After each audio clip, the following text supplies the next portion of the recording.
বাদুড়িয়ার মানুষ অস্বস্তির মধ্যে দিন কাটাচ্ছেন। মানুষ এখন শান্তি চায়। এই বার্তাকে সামনে রেখেই পহেলা বৈশাখের সকালে ভোট প্রচারে বাদুড়িয়ার কংগ্রেস প্রার্থী কাজী আব্দুর রহিম। 2026-এর নির্বাচনে তৃণমূল কংগ্রেস টিকিট দেয়নি। অভিমানে দল ছেড়ে কংগ্রেসে যোগদান করেন কাজী আব্দুর রহিম। তাকে বাদুড়িয়া থেকে টিকিট দেয় কংগ্রেস। নববর্ষের সকালে কংগ্রেস প্রার্থী নামেন ভোট প্রচারে। কাজী আব্দুর রহিম নববর্ষ উপলক্ষে পথচলতি সাধারণ মানুষ, দোকানদার সকলের সঙ্গে বাংলার নববর্ষের শুভেচ্ছা বিনিময় করেন, চাইলেন ভোট। প্রচারে তার বার্তা, বাদুড়িয়ার মানুষ এখন অস্বস্তির মধ্যে দিন কাটাচ্ছে, তারা শান্তি চায়। তাই সকলের কাছে শান্তি ও সম্প্রীতি বজায় রাখার আহ্বান জানান তিনি।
পয়লা বৈশাখ হচ্ছে আমাদের বাঙালিদের শ্রেষ্ঠ দিন।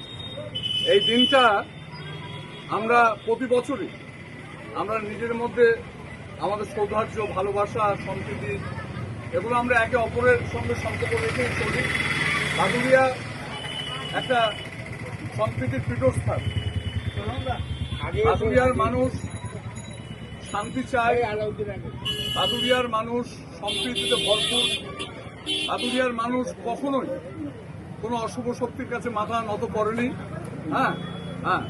বাদুড়িয়ার মানুষ যে সৌভ্রাতৃত্ব যেটা বলে সেটার সঙ্গে ভীষণভাবে পরিচিত। পয়লা বৈশাখ একেবারে সবাই আমরা একসঙ্গে ছিলাম, আছি, থাকবো। বাদুড়িয়াতে কোনো সন্ত্রাস বাদুড়িয়ার মানুষ পছন্দ করে না। বাদুড়িয়াতে কোনো অশুভ শক্তির মাথা চাঁদিক সাধারণ মানুষ তারা খানিকটা অস্বস্তির মধ্যে দিন কাটাচ্ছে, যদিও সেই পরিস্থিতি কখনোই আসবে না। সেই বার্তা দেওয়ার জন্য যে আমরা বাদুড়িয়াতে শান্তিতে ছিলাম, আছি, থাকবো। বাদুড়িয়ার মানুষ আমরা সম্প্রীতির সঙ্গে নিয়ে থাকবো। বাদুড়িয়ার ঐতিহ্য, ভারতবর্ষের ঐতিহ্য আমাদের যথারীতি সেইভাবে বহাল থাকবে। এই কথা বলার জন্য মানুষের সঙ্গে দেখা, এইটাই আজকে উদ্দেশ্য, অন্য কিছু।